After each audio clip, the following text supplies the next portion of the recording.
तो चलो दोस्तों, आज दिखाऊंगी मैं आप लोगों को करवा चौथ के गिफ्ट। तो देखो, आज मैं करने वाली हूँ यहाँ पे सिलाई। तो मेरी सास ने मुझे करवा चौथ में गिफ्ट दिया है, तो ये है उनकी पसंद, बहुत खूबसूरत। ये देखो, अभी मैंने कटिंग करके रखा है और अभी मैं इसकी सिलाई करूँगी। तो पैंट मैंने बना के रख दिया है, इसमें लगाया है मैंने जेब भी। मैं खुद सिलाई करती हूँ, इसमें मैंने जेब भी लगा दिया है। और ये पट्टी अलग से लगी है, पट्टी सलवार की है और इसको अलग से लगाना पड़ता है, तो मैंने इस पर अलग से ही लगाया है। तो मैंने बनाई है पैंट, अभी इसकी प्रेस होएगी तो अच्छे से दिखेगी। बाजू भी डिजाइन वाला है। और तो देखो कैसे है मेरी सास की पसंद। तो मैं लाई हूँ अपनी सास के लिए, ये सिल के तैयार भी रखा हुआ है। कल मैंने इस पर प्रेस भी करी है, पूरे दिन भर इसकी सिलाई करी है मैंने और प्रेस कर के मैंने यहाँ पे रखा हुआ है। ये मेरा सूट का दुपट्टा है इस पर। जय माता रानी। दोस्तों, कैसे हो आप लोग? आशा करती हूँ कि आप स्वस्थ और मस्त होंगे। मैं भी एकदम स्वस्थ हूँ। मेरे यूट्यूब चैनल में आप सभी का स्वागत, हार्दिक अभिनंदन। मेरा आप सबको सादर प्रणाम। तो मैं उत्तरकाशी डिस्ट्रिक्ट ब्लॉक चिन्यालीस और बदान गाँव से आज ब्लॉगिंग की शुरुआत हो रही है मेरी 12 बजे से। तो मैं सिलाई कर रही हूँ। तो आज लेकर आई हूँ मैं आप लोगों के लिए एक नई वीडियो, नई उम्मीद, नई खुशी, नई हंसी के साथ।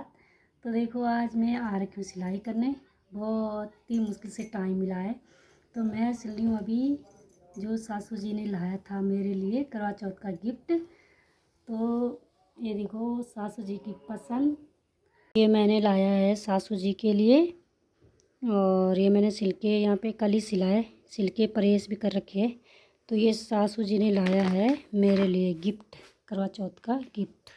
और हमारा काम है डेली का गोबर साफ करना, घास काटना, यही होता है हमारे काम। कहाँ जाएं हम ऐसे कपड़ों को पहन के। इसीलिए मैं सिलती हूँ और संभाल देती हूँ। तो जो भतीजे ने भी लाया था, पतिदेव ने भी लाया था जो करवा चौथ में गिफ्ट, वो मैंने दिखाया ही नहीं है। तो मैंने फिटिंग था उस पर करने के लिए, मैंने फिटिंग करी, संभाल दिया। तो जो सास जी ने भी मुझे साड़ी दी थी, दूसरी वाली सास ने, उन्होंने मुझे करवा चौथ के 2 दिन पहले ही दे दिया था कि ये तेरे पे बहुत प्यारी लगेगी, बहुत अच्छी साड़ी है। तो पता नहीं कब मैं उसको तैयार करूँगी, बताऊँगी आप लोगों को भी कि ये मेरी सास ने साड़ी दी थी, कैसी लग रही है। जब मैं पहनूँगी उसको, जब उसका कभी मौका आएगा पहनने का। भी तो तैयारी नहीं हुई, ब्लाउज है उसका सिलने के लिए कि पैकिंग तो होंगे कपड़े। सिलती हूँ, 2-3 सूट ऐसे पड़े हैं, 2 सूट पहले के पड़े, एक सूट को तो 2 साल हो गए जो मैंने पहना ही नहीं है।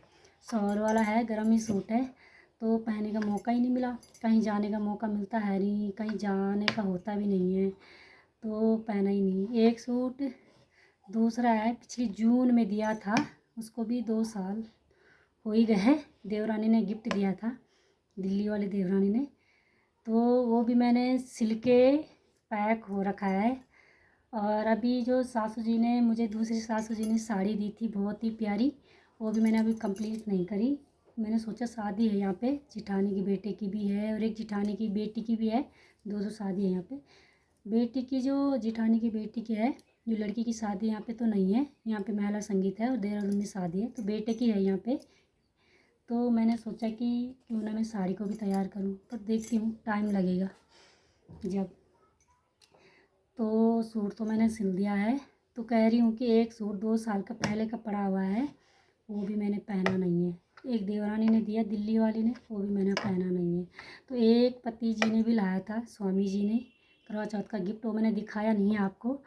और वो मैंने फिटिंग करके, बहुत ही लूज था, मैंने फिटिंग करके भी, वो भी मैंने पैक करके संभाल दिया है। तो ये भी मैंने सास जी ने लाया था, परसों रखा। तो बहुत ही प्यारी पसंद है सासू जी की। तो आपको कैसी लगी कमेंट में ज़रूर बताना। और तो ये भी अब सिल के पता नहीं पहनने का मौका मिलता है या नहीं मिलता है, पता नहीं कौन सा सूट हाथ लगने वाला है पहनने के लिए शादी में। तो ये भी पैक हो गया। तो बताओ, 4-5 सूट ऐसे ही हो गए हैं जो नए हैं और पहने भी नहीं हैं, और पैक करके सिल के रख दिया। तो ऐसे में तो गलत बात है। सभी लोग मुझे कहते हैं कि नहीं, कपड़े कोरे कपड़े नहीं रखते ऐसे में, अंदर पहनना चाहिए, चाहे ज़्यादा ना पहनो पर एक बार पहन के धो के रखना चाहिए। तो मेरी आदत तो है ही नहीं पहने, तो वैसे आदत भी नहीं है तो पहनने कहाँ है, कहीं जाते भी नहीं हैं और पहनने का मौका कहाँ मिले। तो जो घर में है, घर के सूट है, वो तो बहुत सारे निकाले हुए हैं पहनने के लिए, 2-4 सूट निकाल रखे मोटे मोटे पहनने के लिए। इनको ही पहनते, वो कहाँ लेके जाएंगे हम पहन के, पता नहीं। रोज़ तो घास काटने के लिए जाना होता है और गोबर साफ करना होता है, तो वहीं पहन के लेके जाएंगे हम, और कहाँ लेके जाएंगे। तो मेरी हो गई है इसमें सिलाई। तो इसमें आप तुलवन करने के लिए, इसके बाद होगी इस पर प्रेस। तो पता नहीं प्रेस के बाद पैक होता है ये कि पहनने के लिए बाहर आता है ये। इधर उधर लगे हैं सभी लोग कामों पे। मैंने सोचा थोड़ा सिलाई कर देती, थोड़ा वो पैंट था मेरा बनाने के लिए, तो मैंने कल थोड़ा आधा कंप्लीट करी थी, थोड़ा रह रखा था उस पर काम, तो वही सिला था। उसके बाद खाना पीना खाया, बर्तन धुले। तो जो गैंडेरा होता है ना, जिसको गाय को देते हैं, वो छोड़ देता है, उसको भी हम इकट्ठा कर देते हैं। तो इकट्ठा कर देते हैं कि क्योंकि बाद में ना गायों को खिलाने के लिए होता है बरसात में। तो वही हमने ऊपर लेके गए हैं उसका पुरेल्डा लगाने के लिए, मतलब जिसको इकट्ठा करते हैं तो पुरेल्डा लगाने के लिए। तो वही सारा था। उसके बाद आई मैं 11-12 बजे यहाँ पे सिलाई करने के लिए। तो अभी हो गया टाइम 2 बज गई। तो 2 बजे क्या, अब तो बच्चों के लिए कुछ बनाना होगा। बच्चे भी आते हैं 4 बजे, तो कुछ ना कुछ बनाऊंगी। तो अब चलती हूँ मैं। हमारा पहाड़ी लोगों का यही काम होता है। तो मैं नहीं लगी रहती हूँ ऐसे, वैसे सभी लोग लगे रहते हैं कामों पे, पहाड़ों में वही काम होता है। तो ससुर जी भी, जो हमने आलू लगाए थे, ससुर जी भी सिंचाई करने में दिन भर सुबह से ठंड में लगे रहते हैं, और ऊपर से एक खांसी भी होती है। और मेरी सास भी लगे रहते हैं सुबह से। आजकल तो भाई 1 महीना हो गया दाल बनाने में। दाल जो हमने दाल लाई थी खेतों में, तोर और वो जो काली दाल होती है, उड़द की दाल, और घात होता है, उसको बनाने में भी बहुत ही टाइम लगता है। पहले देखो, हमने खेतों से लाया है, कूटा है, पुना है, छाना है, सुखाया है, तो सुखा के उसको छानना पड़ता है। तो मेरी सास को जब भी आते हैं कहीं से, खेतों से आ गए दाल बनाने बैठ गए, कहीं से आ गए दाल बनाने बैठ गए, कहीं रात अगर शाम को कहीं जा रखे खेतों में सिंचाई करने या कुछ भी, वहाँ से आ गए तो दाल बनाने बैठ गए। तो कितना टाइम लगता है ना, कितना टाइम देना होता है काम के लिए। 24 घंटा देखो काम ही काम।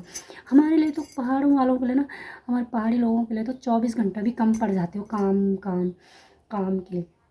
और इसीलिए बहुत मेहनत करनी पड़ती है। मेहनत तो बहुत करते हैं, कभी कभी मतलब टाइम से बारिश नहीं होती, कभी टाइम से कुछ ये नहीं होता है, तो फसल भी ख़राब हो जाती है। तो हमारे आज पूरे खेतों में तो पानी भी आ जाता है, तब भी फसल ख़राब होती है। तो जो भी है थोड़ा बहुत हो ही जाता है अपने लिए, और कुछ नहीं है, पर अपने लिए हो ही जाता है। बहुत अच्छी बात है, मेहनत करना ही पड़ता है। हमारा गुजारा तो उसी से चलता है, खेतों से, गाय भैंसों से, तभी हमारा अपने बच्चों के लिए कुछ आगे के लिए होएगा। तो चलो कोई बात नहीं है, और लगे रहते हैं। मेरा कहने का मतलब है कि सभी लोग हमारे घर में क्या, पहाड़ों में सभी लोग लगे रहते हैं दिन भर, और सुबह शाम रात दिन 24 घंटा भी। तो मैं कह रही हूँ कि 24 घंटा तो हमारे लिए कम ही है। 24 घंटा भी और इसका दुगना भी हो जाए तब भी हमारे लिए कम ही है। तब तक के लिए आप स्वस्थ रहे, मस्त रहे। मेरी माता रानी से यही दुआ है कि आप तब तक के लिए स्वस्थ रहे, मस्त रहे, और माता रानी का आप लोगों पर सदैव कृपा बनी रहे। तो मैं अब अपना काम करती हूँ, बच्चे भी आएंगे, बच्चों के लिए कुछ बनाना है। और अब मिलेंगे कल अगली नई वीडियो में, कल नए दिन के साथ और नई सुबह के साथ।